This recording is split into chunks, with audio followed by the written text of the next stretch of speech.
평안하십시오. 5월은 가정의 달입니다. 그래서 가정에 대한 설교를 하는데 원래 어린이 주일을 지켜야 되지만 우리가 다음 주일날 온 어린이들과 함께하는 그런 예배를 드리기 위해서 가정의 예배를 다음 주일날 어린이들과 함께하는 예배를 드리고 그 다음 주에는 이제 온 부모님과 함께하는 그런 시간을 가지려고 합니다. 오늘은 화목한 가정이라고 하는 제목으로 말씀을 증거하겠습니다.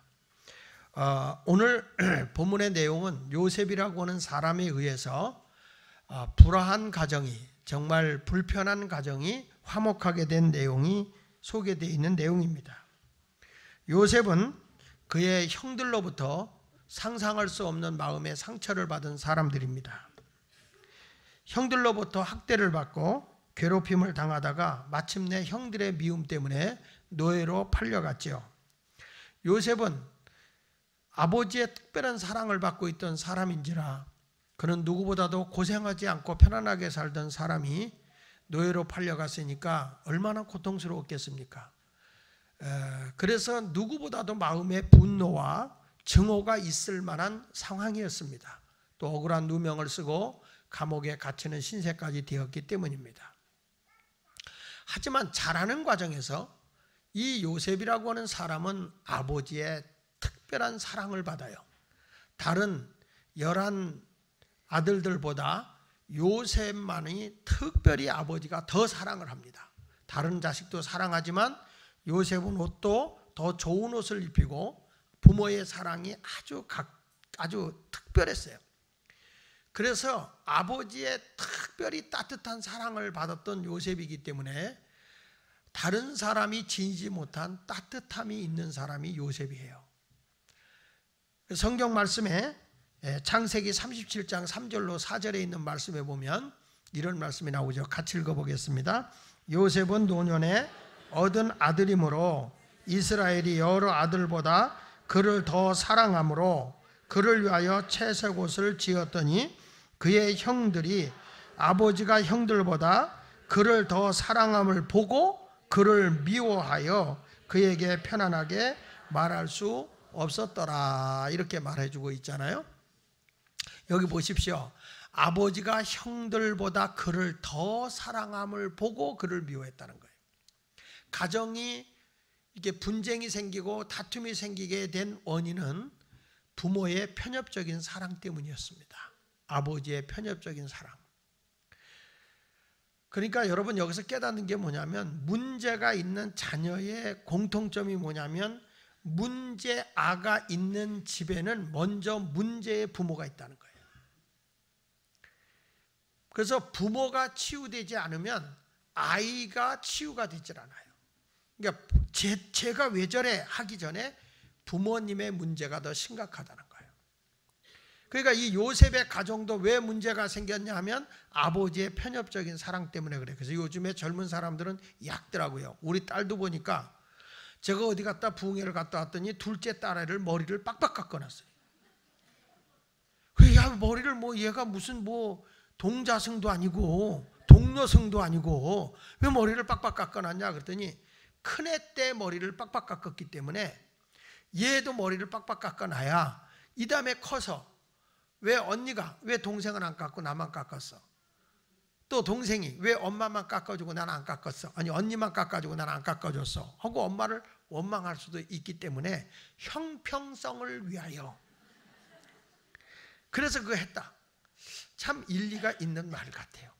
저도 지금까지 자라는 과정에서 한 번도 저는 새 옷을 입어본 적이 없거든요. 형이 입었던 걸 물려받았고 그러면 나 때 다 달아서 없어지면 동생은 새로 사주고 형님은 마다리라 새로 사주고 나는 둘째라 얻어있고 그리고 동생은 나 때 헤어졌다고 새로 사주고 그러니까 저는 하나도 새 옷을 얻어 입은 적이 없는데 그게 지금까지도 저는 기억에 남아요.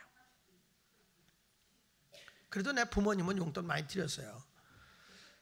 그렇지만 그것이 뭐냐면 상처라는 거예요. 맛있는 걸 갖고 와서 똑같이 줘야 되는데 딱 주면은 야 형부터 먹고 그 다음에 나한테 와야 되잖아요. 막내부터 먹고 그러니까 이게 형과 막내는 가는데 둘째는 아무것도 혜택을 받지 못해. 그러니까 늘 무슨 일이 분쟁이 생기면 형한테 잘 못한다고 야단치고, 동생한테 잘 안 해준다고 야단치고, 가운데는 이래저래 맞는 거예요. 그래서 나는 지금도 우리 교인들 가운데 이렇게 가서 보면 둘째나 셋째를 야단치는 거는 제가 용서가 안 돼요. 전에 우리 심장로님네 둘째 하영이가 막 심장로님한테 야단을 맞고 막 일을 시키더라고요. 근데 큰딸은 그렇게 야단 안 치고 아들도 그렇게 야단 안 치고, 둘째만 막, 그래서 내가 밥 먹으러 갔다가 막 내가 뭐라고 그랬어요. 둘째가 죄인이냐? 어? 왜 둘째만 들들 볶아보냐? 그럼 막 야단 쳤는데 그 뒤부터 하영이가 날 좋아하는 것 같아요. 근데 정말로 그때 하영이가, 그때 제가 그 말할 때 걔가 눈물을 흘리는 걸 내가 봤거든요. 근데 이것이 뭐냐면 부모님들의 편협적인 것은 아이들에게 상처를 남다는 거예요. 그러니까 이 요셉이라는 사람이 왜 상처를, 아버지의 사랑 때문에 형들이 상처받은 건 몰랐지만, 그러나 장점이 하나 있어요. 아버지의 따뜻한 사랑이 요셉에게도 있었다는 거예요. 그래서 우리는 다 냉정하게 해야 돼 하는 것보다는 따뜻함이 좋다. 아이들을 사랑하되 골고루 따뜻하게 사랑을 해줘야 됩니다. 저는 글을 읽으면서 이런 글을 읽었습니다. 아버지가 내면적으로 강한 사람은, 내면이 강하다는 겁니다. 힘이 강하다는 게 아닙니다. 막 말로 다 윽박지르는 게 아닙니다. 아버지의 내적인 마음이 강하다는 거예요. 이 내면이 강한 부모는요, 딸들에게 뭘 주냐면 자신감을 준답니다. 딸들에게 어떤 마음을 주냐면 인간관계에 안정감을 갖게 한다는 거예요. 또 아버지가 강하면 아들도 아버지에 대한 자신감을 갖기 때문에 얘가 불안해하지 않는다는 겁니다. 그런데 만약에 아버지가 연약한 모습을 보이면 아이들이 불안해하고, 아들 같은 경우는 자기가 아버지보다 강한 걸 나타내야 된다는 생각 때문에 행동을 지나치게 오버하는 행동을 해서 잘못되는 경우가 종종 있다는 것이죠. 그래서 우리는 강한 남편이 될 때 아내가 여성적이 되고, 강한 아버지, 강하다는 것은 윽박지르는 거 아닙니다. 내면의 강함을 말하는 겁니다. 환난이 오나 어려움이 와도 그것을 강하게 이끌고 가는 거예요. 그래서 엄마들이 혼자 아이를 키울 때 엄마가 남성적이면서 강해지는 이유가 아이들에게 연약한 모습을 보이지 않기 위해서 그런 것이죠. 그래서 성경은 이렇게 말합니다. 여호수아에게도 말하기를, 하나님 아버지가 말하잖아요. 강하고 담대하라. 하나님의 요구를 충실하게 그가 수행을 합니다. 여호수아는 정말 내면이 강한 사람이에요. 저는 성경의 인물 가운데 좋아하는 사람 이름을 대라면 제가 여호수아를 좋아합니다. 모세는 홍해를 갈라줬을 때 하나님이 갈라줬을 때 건너갔고, 하나님이 필요한 것을 내려줄 때 그걸 먹고 갔어요. 그러나 여호수아는 하나님의 함께함을 믿고 요단강이 갈라지지 않았음에서도 돌파하고 나갑니다. 앞에 여리고성이 있습니다. 피해 가려고 하지 않습니다. 여리고성을 무너뜨리고 지나갑니다. 결국에 이 여호수아는 가나안 땅을 정복하죠. 뿐만 아니라 이스라엘 나라를 매우 부강한 나라로 그렇게 이끌고 나갑니다. 뿐만 아니라 그가 이스라엘 백성들에게 마지막 유언을 남기는 게 뭐냐면, 나와 내 집은 여호와만 섬기겠다. 너희도 오늘날 어떤 신을 택할는지 선택하라. 여호수아는 하나님만을 의지하고 나간 사람입니다. 그는 살아가다 부딪힘도 많고 어려움도 많았습니다. 그러나 하나님이 그와 함께 하심을 믿고 대범하게 밀고 나가는 사람입니다. 저도 목회를 하다 보면 부딪히는 일도 많고 힘든 일이 많습니다. 때로는 가슴이 저리고 아픈 일도 많죠. 그러나 그것 때문에 주저앉지는 않습니다. 내면이 강하면 그걸 뚫고 나가야 가족도 교회도 번창할 수가 있기 때문입니다. 반면에 르호보암이라고 하는 사람을 우리가 보게 되는데, 르호보암은 솔로몬의 아들입니다. 솔로몬의 왕의 아들인데 솔로몬이 워낙 강하게 나라를 발전시키고 건설업을 많이 하다 보니까 백성들을 힘들게 했습니다. 솔로몬이 세상을 떠나고 난 뒤에 많은 지도자들이, 나이 드신 어른들이 르호보암을 찾아와서 당신이 백성들에게 이제는 너무 힘들게 하지 않고 태평 정책을 쓰고 앞으로 간다면 우리가 협력해서 나라를 부강하게 잘 키우도록 하겠습니다라고 얘기를 합니다. 그런데 이 르호보암의 생각 속에는 나는 죽었다 깨도 우리 아버지의 지혜를 당할 수가 없어. 나는 아버지의 능력을 쫓아갈 수 없다는 연약한 마음을 가지고 있어요. 그래서 이 많은 지도자들이 와서 이제는 태평 정책을 쓰십시오. 힘든 정책을 하지 마시고 온유하게 나라를 다스리십시오라고 간청을 해요. 그때 이 르호보암이 자기와 함께하는 젊은 세대를 놓고 이렇게 얘기를 합니다. 성경 말씀 열왕기상 12장 14절에 보면 어린 사람들이 자문을 따라 그들에게 말하 이르되 내 아버지는 너희의 멍에를 무겁게 하였으나 나는 너희의 멍에를 더욱 무겁게 할지라. 내 아버지는 채찍으로 너희를 징계하였으나 나는 정갈 채찍으로 너희를 징치하리라 하니라. 아마 옆에 있던 신하들이 그런 것 같아요. 당신이 무능한 걸 알고 부족함을 알고 얕잡아 보는 것 같습니다. 당신의 아버지가 있을 때는 말 한마디 한마디도 하지 않던 사람이 당신에게 이렇게 해라 저렇게 해라 하는 거 보니까 분명히 당신을 얕잡아 본 것 같습니다 하고 밑에 있는 사람들이, 젊은 아이들이 그렇게 보고를 하면서 강하게 나가야 됩니다, 더 강해야 됩니다 라고 얘기를 해요. 그때 자기의 부족함을 알고 있는 이 르호보암은 뭐라고 얘기하냐면 우리 아버지의 멍에보다 내 멍에가 더 무거울 것이며 우리 아버지가 채찍으로 너희를 건달했다면 나는 전갈 채찍으로 너희를 죽이겠다는 거잖아요. 결국에 자기의 내적 내면의 강함이 없을 때는 외적인 힘으로 억압을 하려고 하는 이런 모습이에요. 이것이 결국에는 어떻게 가져왔죠?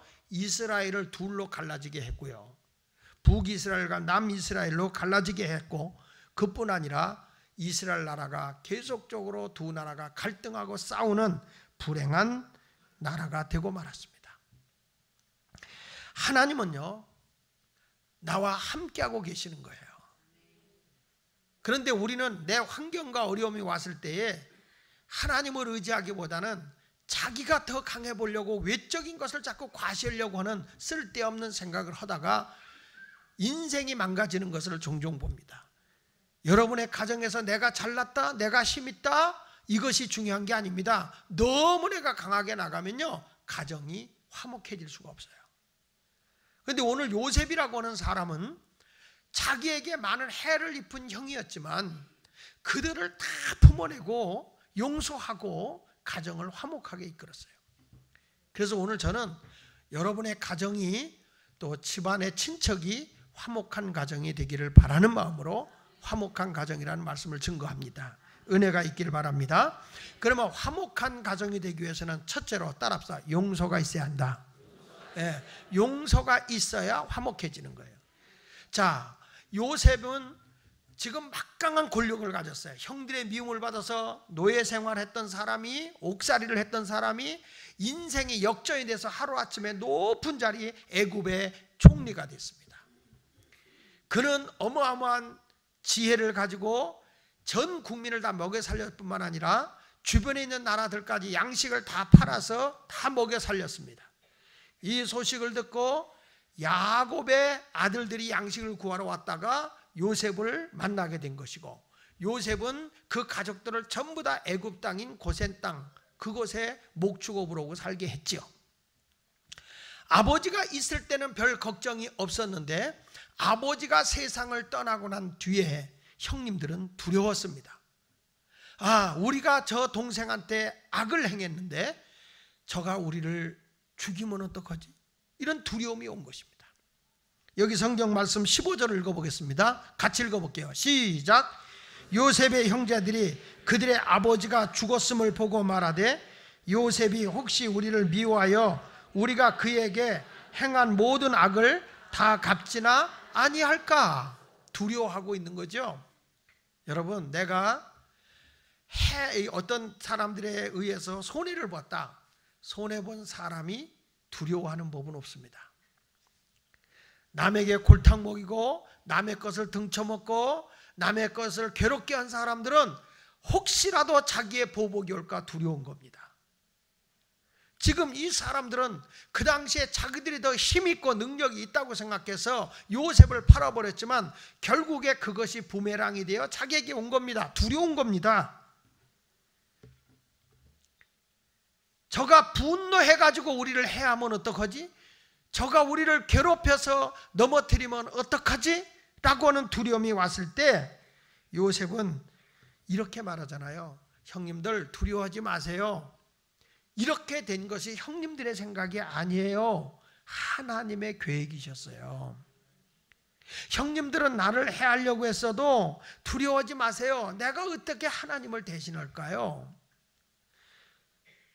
여기 창세기 50장 19절에 보니까 그렇게 말하는 거예요. 요셉이 그들에게 이르되 두려워하지 마소서 내가 하나님을 대신하리이까.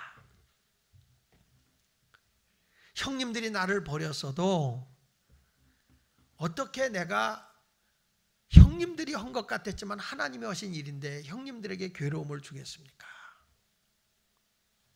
세상을 살다 보면 여러분 힘들고 어려운 일 많죠. 사랑하는 사람이 나를 버릴 때도 있고 사랑하는 사람이 세상을 먼저 떠날 때도 있고요.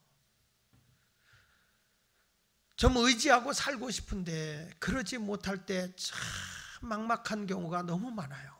나의 연약함을 알게 되잖아요. 며칠 전에 새벽 기도회에 와서 뒤에 앉아서 기도를 하고 있는데 우리 교회에 얼마 전에 하나님 나라의 부름을 받은 우리 집사님 한 분이 아이들과 함께 얼마나 힘들게 살아갈까 생각을 하는데 혼자서 기도하며 그렇게 울더라고요. 아이들 앞에서는 눈물을 안 보이고 강한 모습을 보이지만 혼자서는 그렇게 눈물을 흘리고 있는 모습을 봤어요. 사랑하는 사람을 잃어버려서 이거는 내가 잃어버리고 싶어서 잃어버린 게 아니라 어쩔 수 없이 사랑하는 사람과 헤어진 거예요. 제 아내가 그분에게 책을 하나를 줬다고 그래요. 슬픔을 표현하라는 책이었어요. 슬프면 우세요. 그 책을 제목을 보는 순간에 그렇게 울더랍니다. 그렇게. 인생은 내 힘으로 하지 못하는 일들이 너무 많기 때문에 그래요. 사랑하는 부모와 어쩔 수 없이 갈라져야 하고 때로는 바람을 펴서 어쩔 수 없이 갈라져야 하는 그런 모습이지만 그게 상처가 아니겠습니까? 마음에 왜 분노와 증오가 없겠습니까? 그런데 이거를 기억하고 여러분은 용서해야 합니다. 시편 27편 10절에 보면 시편 기자는 이렇게 말하죠. 내 부모는 나를 버렸으나 여호와는 나를 영접하시리라. 나를 가장 사랑하는 분이 나의 보호자가 되어야 할 분이 나를 버린다 할지라도 하나님만은 나를 버리지 않는다는 거예요. 나를 영접해 준다는 거예요. 온 세상의 모든 사람이 나를 다 외면한다 할지라도 하나님은 나를 외면하지 않는다. 기억 속에 떠올리고 싶지 않은 그런 일들이 얼마나 많습니까? 여러분 마음에 상처를 주는 사람이 얼마나 많아요. 이를 바닥바닥 갈고 있는 것도 있잖아요. 그런데 성경은 말하는 겁니다. 내가 용서해야 자유롭다는 겁니다.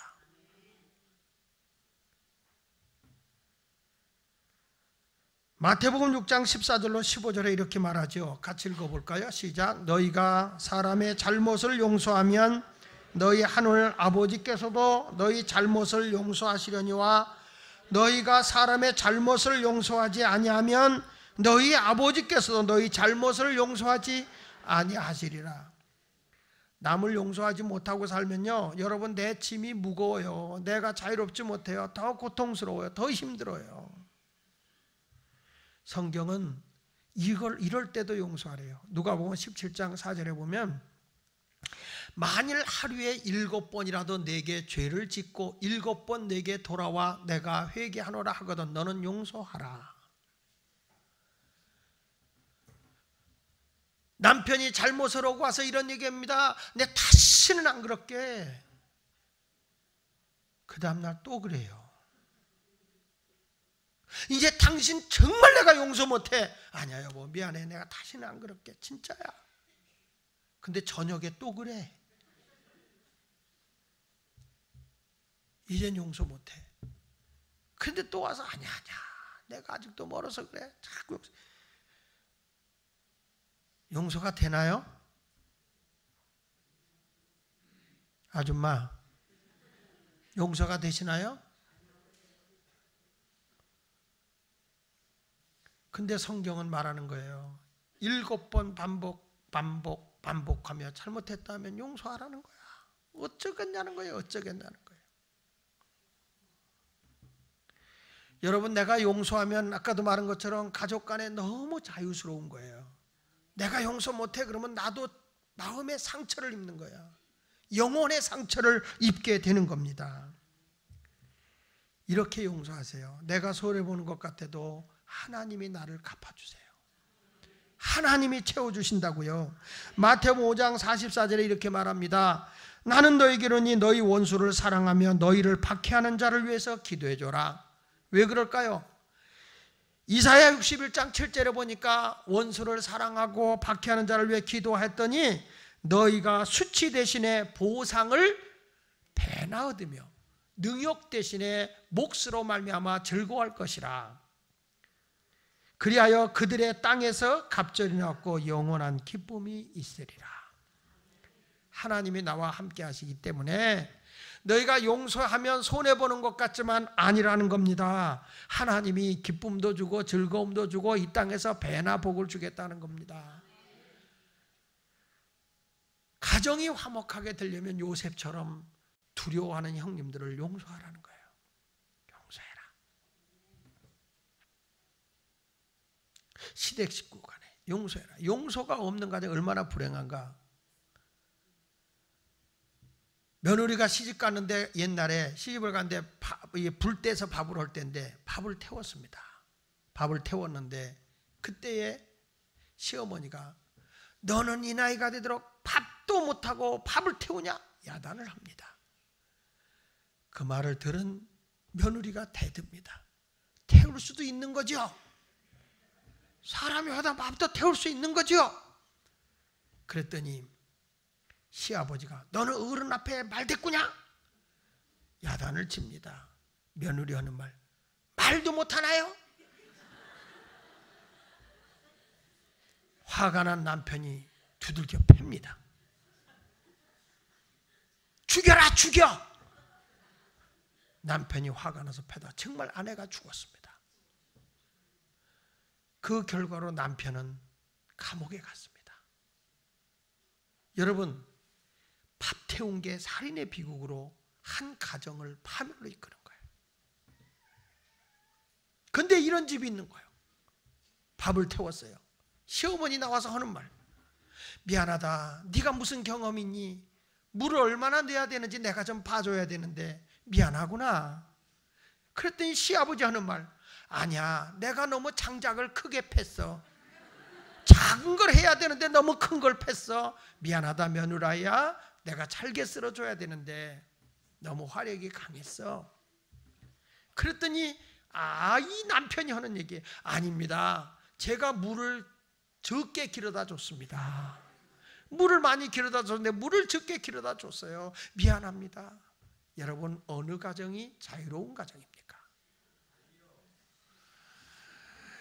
자유롭지 못한 가정은 막 정죄하고 꾸짖고 책망하고 대꾸하고 싸우고 그래서 이기는 것이 자유일까요? 안 그렇습니다. 서로 자기 책임이라 하고 미안하다. 서로를 용서하는 겁니다. 용서해 주는 겁니다. 여기에 자유가 있고 여기에 행복이 있는 거예요. 여러분, 아직도 내가 용서가 되지 않는다면 오늘 이후에 용서하십시오. 거기에 참된 자유가 주어지는 걸 믿으시면 아멘. 이게 화목한 가정인 거예요. 두 번째 가서는 하나님의 은혜가 우리 가정에 임함을 믿어야 됩니다. 은혜로 다 받아줘야 되는 거예요. 여기 성경 20절에 이렇게 말하잖아요. 시작. 당신들은 나를 헤아려 하였으나 하나님은 그것을 선으로 바꾸사 오늘같이 많은 백성의 생명을 구원하게 하시려고 하셨나이다. 인생에 살다 보면 여러 가지 문제에 부딪힙니다. 그러나 그럼에도 불구하고 하나님이 나를 인도하신다니까요. 형님들은 나를 해하려고 했으나 하나님은 그걸 선으로 바꿔서 오히려 나를 높은 사람으로 세워줘 가지고 애굽 백성도 살려내고 주변의 국가도 다 살려내고 우리 가족도 구원해냈어요. 이것은 하나님의 계획입니다. 그렇게 말하는 거예요. 우리가 사명의 길을 가다가 반대 있을 수 있고 내가 소망했던 것보다 기간이 길 수가 있어요. 저도 교회를 건축을 하면서 보니까 이게 벌써 작년에 들어가야 할 건데 건설회사가 힘들고 속상하게 하는지 이게 길어졌어요. 속상해 하니까 저 원천교회 서대문 원천교회 목사님이 문강원 목사님이 달들어 그래. 목사님, 저희 교회는요 땅 파놓고 3년을 싸웠어요. 목사님 아무것도 아니에요. 뭐 다 왔는데요 뭐. 그래요. 그랬더니 또 한 목사님 뭐라는지 아세요? 우리요 지금 땅 다 기초 한층 쳐놓고요 재판이 걸려가지고요 1년 6개월이 됐는데도 언제 끝날지 몰라요. 목사님 그냥 슬슬 탈내서 하대요. 하나님의 교회는 돈으로 되는 것도 아니더라고요. 내가 열정을 가지고 한다고 되는 것도 아니더라고. 성도들의 기도가 필요하더라고요. 이번 주간이 우리 교회 이제 이 주민감사도 끝나게 되고 또 이 준공도 준비를 해야 돼요. 참 힘들어요. 제가 건설회사 사장하고 지난주 금요일 날 1시 반부터 8시 반까지 싸움을 했어요. 7시간을 제가 회의를 했습니다. 원인이 뭐냐면 이게 우리가 증축을 하다 보니까 이제 공사가 마무리 왔는데 준공을 해야 되는데 이 지하 공사를 하지 않으면 준공이 안 나는 거예요. 소방 때문에. 신법에 의해서 하게 되면 이 천장 다 뜯어내야 되고 소방해야 되고 전기 다 다시 해야 되고 그러면 이게 인테리어 공사 다 다시 하면 이게 공사비가 장난이 아닌 거예요. 지금 공사비도 지금 버거워서 버벅버벅 하고 있는데 이것까지 한다는 게 도저히 안 돼서 제가 뭐라고 했냐면 건설회사가 여기까지만 하고 이렇게 물러나라. 왜냐하면 건설회사 경우에 공비가 많이 들어가니까 우린 여기까지 해야 되겠다. 우리 준공이기 때문에 이거는 안 된다는 거. 준공에 책임이 있는데 어떻게 그렇게 하냐. 안 됩니다 목사님. 우리가 해야 됩니다. 양보해라 그러는데 그래서 그날 얼마나 마음이 내가 격양돼 있었는지 그리고 8시 반에 떠나가지고 와서 그냥 헐레벌떡 금요 심야기대에 올라와서 설교를 하려고 하다 보니까 마음이 이 격양된 마음이 풀리지를 않아서 교인들 앞에 나의 약한 모습을 보였어요. 나도 모르게 눈에서 울컥하고 눈물이 나오더라고. 근데 제가 약해서 눈물 보인 건 아니에요. 그냥 나왔어. 그냥.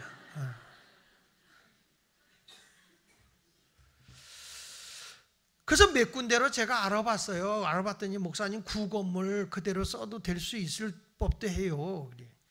그래서 이 소방 감리하는 분을 어저께 제가 전화를 불렀어요.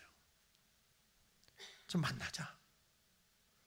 그랬더니 이분이 안양에 있다가 왔는데 참 신앙이 좋은 분이더라고요. 이분을 만났어. 나 정말 이게 고민스럽다. 나 이거 그대로 가고 싶은데 이 소방에 소방 문제되게 걸리는데 그냥 중공 날 수 있는 방법은 없냐. 그분이 쭉 돌아보더니 자기가 가서 소방서에 가서 알아봐야는 알겠지만은 목사님 그냥 이 건물 그대로 쓴다 그러면 방화문만 철저히 담궈놓으면 그냥 써도 문제 없을 것 같은데요. 뭐 건축업자 아니 뭐 건축하는 사람이 안 하겠다는데 무슨 문제가 되겠습니까? 원래 설계상에 그렇게 나와서 그런데 그냥 한번 해봅시다. 그래서 안 해도 되겠어요. 괜히 내가 7시간을 싸웠어요.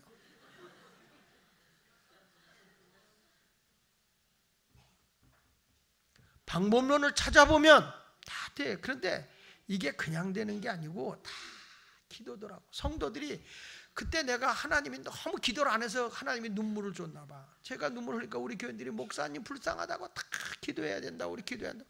막 젊은 사람들도 카톡이 올라왔더라고요. 불편하면 불편한 대로 우리가 지내자.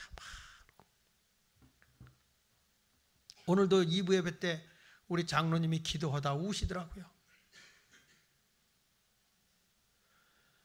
근데 이런 모든 것들이 다 뭐냐면 시간이 걸리는 것도 다 이게 내 생각으로는 푸딱 모든 게 금방 할 것 같은데 그게 다 아니야. 다 하나님의 은혜예요. 은혜. 이스라엘 백성도요 광야의 길 하나님이 인도하고 가는데도 마음이 상한 거야. 여기 보실래요? 민수기 21장 4절에 보면 시작. 백성이 호르산에서 출발하여 홍해 길을 따라 에돔 땅을 우회하려 하였다가 길로 말미암아 백성의 마음이 상했다. 아니 하나님이 인도하면 말이야 좋은 길로 빨리 가지. 이 광야를 40년을 왜 돌고 저들이 물론 만나도 내리고 하나님이 구름기둥 불기둥으로 인도도 해줬지만은 얼마나 힘들겠어요. 길 없는 데를 길 만들어서 가려니 얼마나 힘듭니까? 백성들이 마음이 상한 거예요. 애굽에 그냥 있게 해주지 왜 여기 나와서 이 고생을 시키느냐고 막 원망하는 겁니다. 여러분 남의 얘기니까 쉽지요. 우리 교회도 이렇게 짓는데 지금 얼마나 여기 불편해요. 그런데 여러분 40년을 이렇게 한다고 생각해 보세요. 몇 명이나 우리 교회에 남아있을까? 40년. 아 편한 데 가. 편한 데 가. 옆에 다 져놓은 데 가자. 힘든 거예요. 마음이 상하는 거예요. 저도 이 건축하면서 정말 마음이 상하더라고요. 앉으면 기도가 안 나와. 앉으면요 이 건설회사 이놈들을 어떻게 잡아먹을까. 앉기만 하면 이 문제를 어떻게 풀까. 이런 것들이 막 짓눌러 오는데 마음이 상하는 거예요. 영혼의 상함이 오는 거예요. 설교를 할 때 막 하나님의 은혜가 단비같이 막 쏟아져야 되는데 마음이 상해서 말이야. 기도도 안 돼. 주여 아버지 그러면 아휴 저 페인트 저놈도 오늘도 안 나왔네 저거.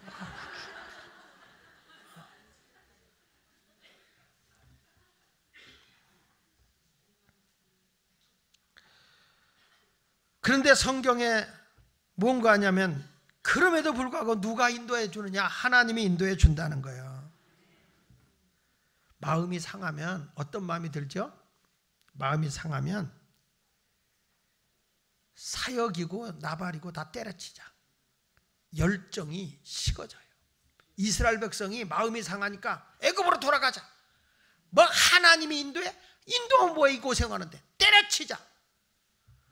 저도 하루에도 15번은 이것들을 그냥 포부로라도 해가지고 그냥 고발이라도 해가지고 이것들을 그냥 이런 생각이 여기서 쫙 올라왔다가 아버지 하면 내려 임마.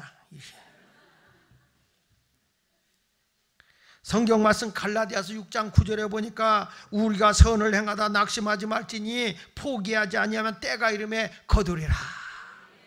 조금 전에도 제가 우리 장로님들 오고 모여서 얘기를 했더니 장로님들이 화가 머리 끝까지 나가지고 목사님 이렇게 목사님을 쥐고 흔드는데 뭐 나 쥐지도 못하지만 흔들리지도 않아.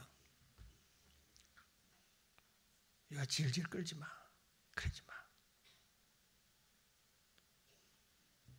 선을 행하다가 낙심하지 않으면 때가 되면 하나님이 거두게 해주시는 거예요. 할렐루야. 안 되면 여기 깨끗하게 여기서 예배 드리면 되지 뭐. 여기 이제 다시 써도 된다는데. 이거 헐고 천장하는 것 때문에 내가 아득했는데 그냥 드려도 되지 뭐. 달하고. 아니 진짜 그러는 게 아니라 잘 해놨어. 이제 요번 주간에 다 청소하고 더 하면 다 해놨어요. 이제 걱정 없어요. 올라가 보면요 너무 좋아요. 때가 되면 의자도 우리가 특허내서 만든 의자예요. 이 의자가 벌써 우리도 앉기도 전에 좋다고 소문 나가지고요 주문이 막 해달라고 해야 하더니, 근데 우리가 이게 다 등록을 해놨거든. 특허 등록을 다 해놔서 우리 허락 없이는 못해. 난 이게 잘 팔려가지고 건축원금 다 될 걸. 앉아보니까 의자가 너무 좋은 거야. 너무 편안한 거예요.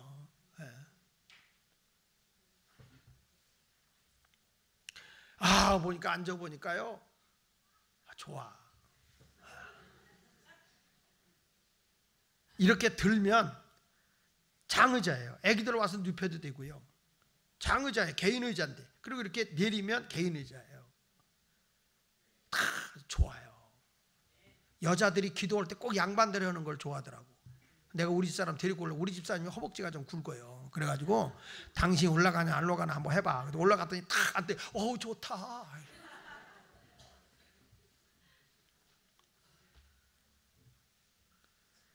키 큰 사람 가서 앉혀봤어요. 어떠냐? 어유 목사 공간이 넓은데요? 너무 좋아요. 의자도 지그작으로 나눠가지고 앞머리도 안 가리고 너무 좋아요. 다 좋대. 도대체 전우 목사가 얼마나 좋다고 그러게. 아니 좋아.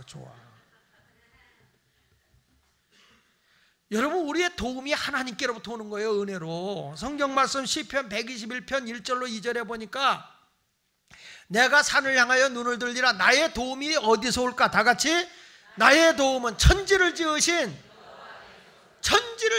여호와에게 도움이 온다는 거예요. 그러니까 은혜로 내가 사는, 아무리 헤아려고 해도 하나님이 나를 도우신다고요. 이제 본당에 올라가면 그랜드 피아노도 바꿔야 되고 이게 오래됐으니까. 그래서 이제 그랜드 피아노를 좀 하나 해야 되는데 얼마나 되냐. 이왕이면 좋은 거 한번 놓자. 평생에 한 번인데. 그래서 물어봤어요. 어느 피아노가 좋아? 그랬더니 야마 스테인웨이가 좋다는 거예요. 야마 스테인웨이. 그러냐. 얼마나 되는데 한번 조사해 보세요. 그래. 조사를 해봤어. 야마 스테인웨이 224를 딱 떴는데 중고가 2억 1,600. 여러분 내가 입신 들어가려고 그러다가 오늘 설교가 있어서 입신을 못했어요.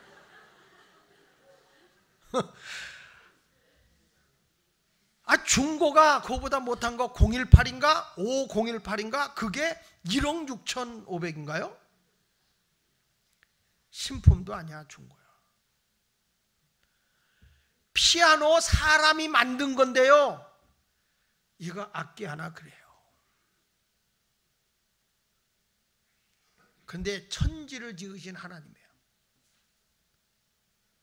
천지를 지으신 하나님이 나를 도운다고요. 피아노 한 대가 2억 1,000이 넘어요. 근데 천지를 지으신 하나님이 나를 도움는다는데 왜 걱정하냔 말이에요. 왜? 여러분이 사주려고? 뭐 이렇게 긴장하세요? 만들지 뭐 우리가 또. 나는 여러분에게 말씀합니다. 나의 도움이 어디서 올까? 우리가요 우리의 한계에 부딪힌 게 너무 많잖아요. 악기 하나도 상상을 초월하는데. 근데 우리의 인생에, 내 인생에 필요한 것을 다 공급해주고 도와주시는 분이 누구냐? 하나님이라는 거예요. 하나님. 그래서 시편 30편 5절에 이런 말씀합니다. 그의 노염은 잠깐이야. 내가 잘못해서 하나님의 노염은 잠깐이요 그의 은총은 평생이로다. 저녁에는 울음이 깃들일지라도 아침에는 기쁨이 오리로다. 여러분 본의 아니게 내가 힘들고 어려운 상황이 온다 할지라도 하나님이 나와 함께 하시는 은혜를 믿으십시오. 그러면 기쁨과 즐거움이 오게 될 것이고, 지금은 힘들고 아픔이 있지만 지나고 보면 요셉처럼 하나님의 애굽의 총리가 되듯이 나를 굳게 세워준다는 걸 믿으시기를 바랍니다. 첫째는 용서하십시오. 둘째는 은혜를 나누십시오. 하나님의 은혜라는 겁니다. 그래야 가정이 화목합니다. 마지막으로는 따뜻한 선을 베풀자. 내가 선을 베풀어 주면 뭐가 이루어지느냐? 화목한 가정이 된다는 거예요. 여기 21절에 이렇게 말합니다. 두려워하고 있는 형님들에게 뭐라고 그래요? 당신들은 두려워하지 마소서. 내가 당신들과 당신들의 자녀를 기르리이다 하고 그들을 간곡한 말로 위로하였더라. 따라합시다. 간곡한 말로 위로하였더라. 형님 걱정하지 마세요. 내가 하나님 대신 하겠어요. 하나님의 은혜인데. 형님들도 돌봐주겠지만 조카들도 내가 다 섬길 거예요. 말로 위로해 준 거예요. 선을 베풀어 주면 형제간에도 화목해져요. 그렇죠? 형제가 어려워 보세요. 어려울 때 나눠보세요. 형제간에 어려운데 아유 힘들지 조금씩 도와. 이렇게 해보세요. 다 형제간에 화목합니다. 로마서 8장 28절에 우리가 알거니와 하나님을 사랑하는 자 곧 그 뜻대로 부르심을 입은 자들에게는 모든 것이 합력하여 선을 이루느니라. 서로 선을 이루어요. 서로 합력해서. 예수 믿는 성도들이 가족 간에 서로 약점을 찾아내고 비판하고 험담하고 불평하고 막 이런 행동은 안 하는 게 좋아요. 내가 그냥 선을 베푸세요. 나한테 비판 소리가 들리거든. 옛날부터 미운 놈 떡 하나 더 준다. 미운 놈만 있는 건 아니지만 떡을 하나 더 주란 말이야. 더. 마태복음 7장 1절에 비판을 받지 아니하거든 뭐라고 그랬어요? 비판하지 마라. 비판받지 않으면 비판하지 마라. 말로도 자꾸 위로해 줘야죠. 보세요. 모세가 구스의 아내를 취해요. 흑인을 취해요. 이방인과 결혼한 거에 대해서 형과 미리암 누나가 그렇게 비판을 합니다. 모세 잘못했다고. 근데 모세는요 온유함이 온 이스라엘 백성보다 뛰어난 사람이에요. 그렇게 백성들이 비판하고 고생시킨다고 막 뭐라고 그래도 모세는 마음의 상처를 받지 않아. 하나님이 함께한 은혜를 알기 때문에. 그리고 누이가 그렇게 자기를 비판하다가 문둥병이 걸려요. 그때 하나님 앞에 가서 떼를 쓰며 기도합니다. 하나님 내 누이를 병들게 해서 됩니까? 나 같으면 그랬을까 봐. 꼴 좋다. 내 고럴 줄 알았다. 사람의 마음이 그렇죠. 나도 민원인들이 너무 힘들게 하니까 어느 때 그런 생각이 들더라니까 하나님은 뭐 하고 계실까? 아마 그 사람들은 나를 향해서 그럴 거야. 하나님은 뭐 하고 계실까? 저 장목사 안 잡아가고. 그런 생각이 들 수도 있을 거예요. 서로 자기 입장에서 생각하면. 그런데 모세는 상처를 받지 아니하고 상함을 입지 아니하고 우리 누이를 좀 하나님 우리 누이를 좀 풀어주세요. 우리 누이를 좀 풀어주세요. 그런 거예요. 근데 하나님도 하도 모세가 졸르니까 뭐라고 그래요? 야 사람이 잘못해도 일주일은 기다려야 된다. 모세가 그렇게 온유한 사람이에요. 우리가 어떤 일을 만나도 상처를 받지 않았으면 좋겠어요. 어느 날 웃집에 놀러 간 여인이 웃집에 있는 여인이 뭐라고 하니 어저께가 내 생일이었다. 제 남편이 어디 가서 이렇게 좋은 화장품을 사다 줬다고. 이 화장품이 얼마나 좋은 건지 아냐고 막 자랑을 하더래. 그러니까 이 밑에 있는 아줌마가 화가 난 거예요. 자기 생일날 남편이 통닭 한 마리밖에 안 사줬거든. 이 여자는 이렇게 좋은 화장품을 사줬는데 어떻게 나는 화장품은 고사하고 이게 통닭 하나로 때우는 이런 남편이 어딨냐. 그 화가 나가지고 저녁 때 돌아왔어요. 남편이 돌아왔을 때 남편한테 막 신경질을 부린 거예요. 당신은 도대체 나를 사랑이나 하는 거야? 내가 이웃집에 갔더니 거긴 생일이라고 아주 고급 화장품 세트로 사줬어. 세트로. 당신은 지난 생일 때나 뭐 사줬어? 통닭 한 마리 사주고 왔잖아. 그러면서 막 남편한테 뭐라 그러는데 이 남편이 몸둘 바를 모르겠대. 이 남편이 그때 하나님이 지혜를 주더래요. 짱구 엄마는 참 불쌍하구만. 그래. 뭐가 불쌍해? 이 좋은 화장품 사면 뭐가 불쌍해요? 그랬더니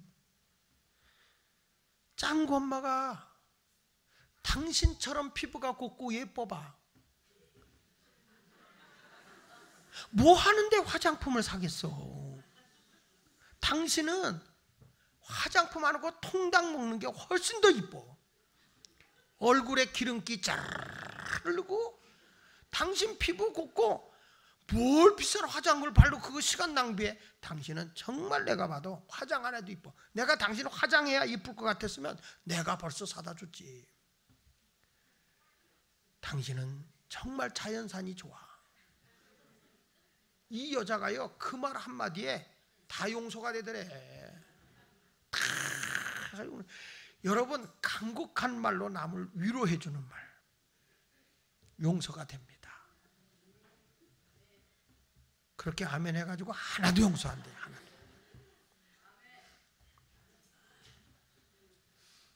여러분의 가슴에서부터 항상 사랑하는 아름다운 모습을 갖길 바랍니다. 내가 강점이 있으면 약점이 있는 거예요. 강점은 하나님이 주신 거예요. 그 강점을 보고 자신감 있게 사세요. 사람은 다 강점만 있는 거 아니에요. 약점도 같이 존재하고 있어요. 그러나 강점은 하나님이 준 거라고. 그거를 자꾸 살려내서 가게 되면 승리의 삶을 살 수가 있습니다. 내가 강점을 가지고 남에게 선대하는 거예요. 선을 베푸는 거예요. 여러분 말 한마디로 아내의 화장품 안 사준 게 풀렸는데 제일 중요한 게 말로다가 위로해 주는 것만큼 좋은 게 없어요. 저는 제 아내한테 덕을 많이 보는 게 있습니다. 그게 뭐냐면 여보 꼭 나 죽은 다음에 와. 나보다 먼저 가면 안 돼. 나보다 먼저 가면 내가 아들네 집에 가서 있겠어? 딸네 집에 가 있겠어? 당신 오고 있을 때가 좋아. 그러니까 제 아내도 그런 말해. 그래 내가 있어야 될 것 같아 당신은. 그러니까요 나보다 오래 살아야 되잖아요. 얼마나 나를 잘 챙기는지 몰라요. 왜? 왜? 내가 오래 살아야 자긴 더 오래 사니까.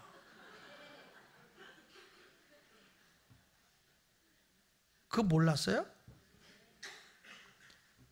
사람이요 막 야박하게 가는 것보다는 온순하게 말을 하면 생명나무예요.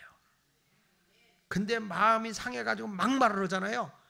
패역한 혀는 마음을 상하게 합니다. 성경 말씀 잠언 15장 4절 같이 읽어볼게요. 시작. 온순한 혀는 곧 생명나무이지만 패역한 혀는 마음을. 제가 이 노가다 들어오고 교회 지면서 지내다 보니까 나도 모르게 입이 거칠어지더라고요. 그러니까 뭐야? 마음이 상하는 거야. 마음이 상해. 근데 온유하게 말을 하면 생명나무야, 생명나무. 여러분 성질 난다고 막말하면 안 돼요. 극단적인 언어는 정말 안 좋은 거예요. 우리 교인들 극단적인 용어 잘 써요. 끝이야! 끝! 안 끝이요. 우리 한국 사람들이 원래 극단적이잖아요. 너 죽고 나 죽자 그러잖아요. 그러지 마세요. 차라리 너 죽고 나는 살자 그래 보세요. 가족 간에 서로 사랑하고 먼저 선대하는 삶, 그리고 내가 가진 것을 함께 나누는 삶, 선을 베푸는 겁니다. 거기에 하나님의 복이 임하게 되는 것입니다. 가정에 시댁에 힘들고 어려운 일 있잖아요. 여러분 우리 가정 화목하게 만드는데 누가 해주겠지 아니에요. 우리 크리스찬이 예수 말께 이 예배에 오신 여러분들이 용서하십시오. 그리고 하나님의 은혜를 나누십시오.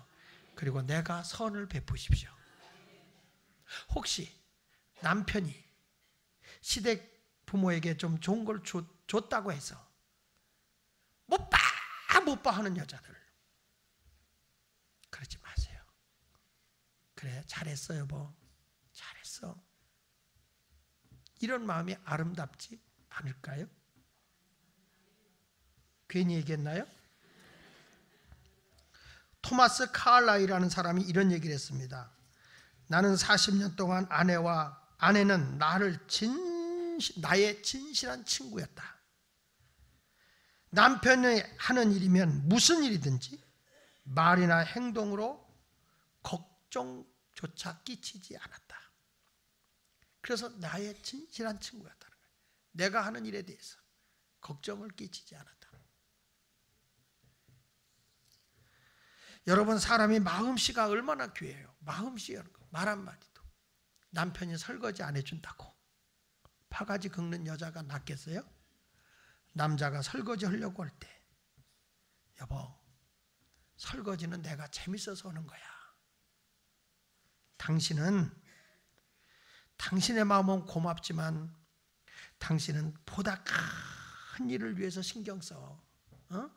집안에 있는 이 설거지 이런 거 신경 쓰지 말고 당신은 큰 일에 신경 써. 나는 설거지가 즐거워. 뭐 즐겁겠어요? 그래도 마음씨 하나가 얼마나 아름다워요? 이 말을 제가 들으면서 살아요. 제 아내가 제가 설거지 하려고 그러면 제 아내가 그런 거예요. 당신은 부엌일 하지 마. 당신 할 일도 많은데 큰일인데 여기까지 신경 써. 그래서 내가 너무 좋아서 없을 때 해요. 그러니까 어느 날 들어오면 그래. 아이고 당신이 설거지 다 해놨네. 그럴 때가 있어요.